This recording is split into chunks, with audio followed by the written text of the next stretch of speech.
Okay mga kapatingting, gagawin po tayo. Washing machine, plug-in muna natin siya. Plug-in muna natin. Ayan.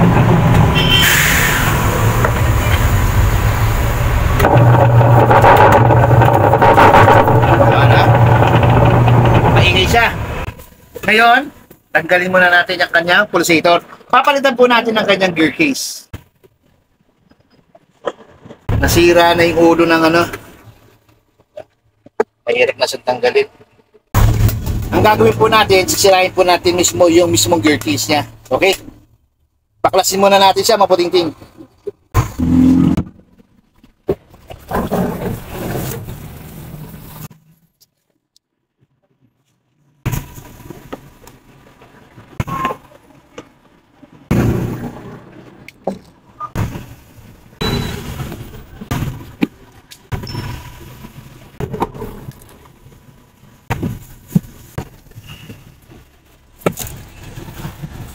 Ito, sisirahin natin to. Tingnan nyo. Nakita nyo? Yan ang bakas ng dumi. Habang umiikot to, lumalabas dito yung tubig. Yan ang talsik ng kanilang. Okay. Natanggalin natin, no? Ito mismo, sisirahin natin yan. Ito mga budinting, gustong gawin ng may-ari na siya na sana gagawa. Bibili na lang sana siya ng pyesa. Yun nga lang, yung diskarte, sa pagtanggal sa screw ng pulsator, hindi niya alam. Sabi ko, hindi talaga matatanggal yan. Kasi, ano na, wala na siyang ano, no? Wala na siyang ulo. Yung ulo ng screw, wala na. Kaya ang gagawin natin, tatanggalin muna natin yung 4 na screw.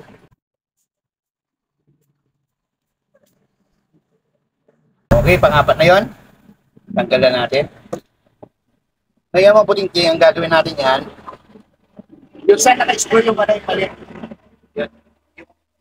Diba, ito yung malalaki tinanggal natin sa body. Ito naman ang screw ng gear case. Yan po, sisirain po natin. Gagamit lang po tayo ng pat para masira po natin. Hiwalayin po natin ang kanyang gear case.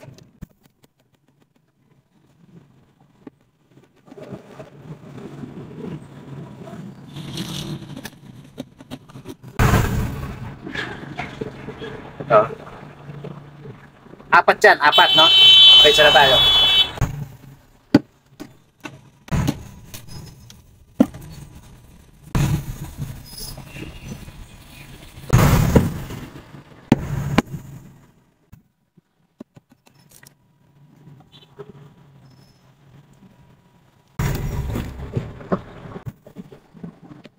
Nakikita niya? No? Putik na yung lumalabas sa kanya. Ha? Lumalabas na yung tubig sa kanya dito. Ha?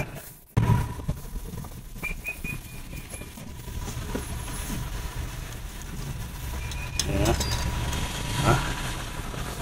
May tubig na sa loob, no? Putik.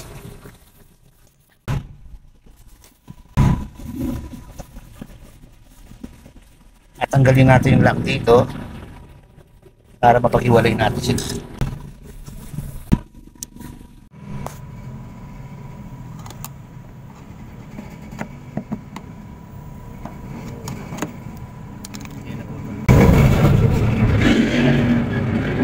Putol. Tapos, pupukin natin to.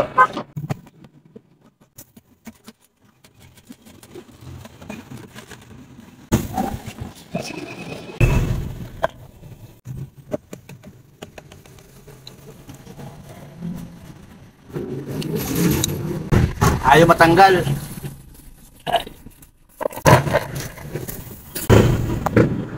Lalapit tayo ng tubo. Pupukin natin siya dito para siya lumabas.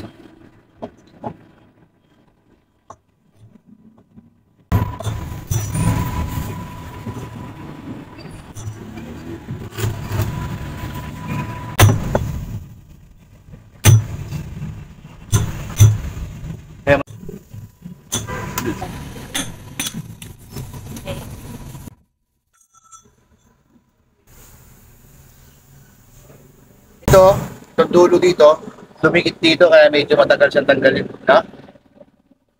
Ayan, ito papalitan natin. Ganyan lang po ang diskarte natin, no? Para matanggal po natin, no? Ngayon, tatanggalin na natin yung screw. Okay, tatanggalin na natin yung screw. Gagamit po tayo ng impact drive.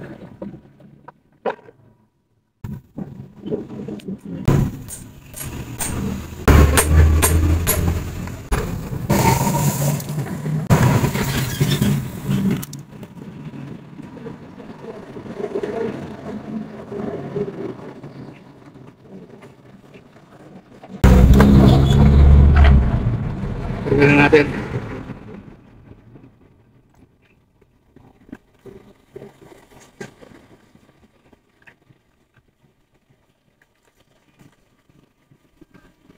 Medyo dumudulas na dito yung dulo.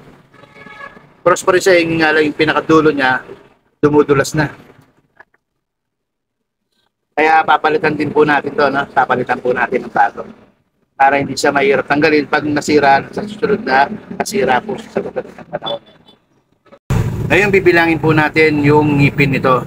1, 2, 3, 4, 5, 6, 7, 8, 9, 10. 10 teeth. Kasi kailangan nyo pong alamin kung ilan ang ngipin yan. Kasi merong 10 teeth, merong 11 teeth. Ha? Okay, papalitan po natin to ng 10 teeth.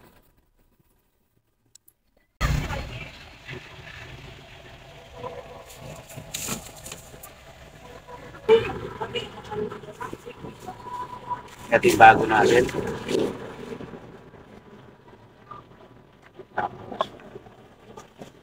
So, pag bibili kayo, kailangan alamin nyo kung 10 teeth or 11 teeth ang inyong binibiling gear case. Itong gagamitin po natin dito, 10 teeth. Lalagay na natin. Okay mga budingding, sa video ito pinakita ko lang po sa inyo kung paano po ang diskarte, kung paano baklasin ang pulsator ng ating gear case, no? Ganyan po ang diskarte po dito, no? Kapag nahihirapan na po kayong baklasin, tanggalin yung screw, ito po ang sikreto. Pinakita ko na po sa inyo sa video ito. Okay mga budingding, tapos na po.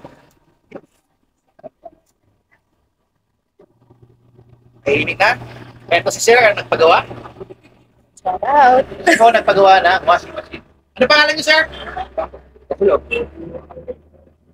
Okay, mga budingding, salamat po sa panunod po ninyo. God bless po sa ating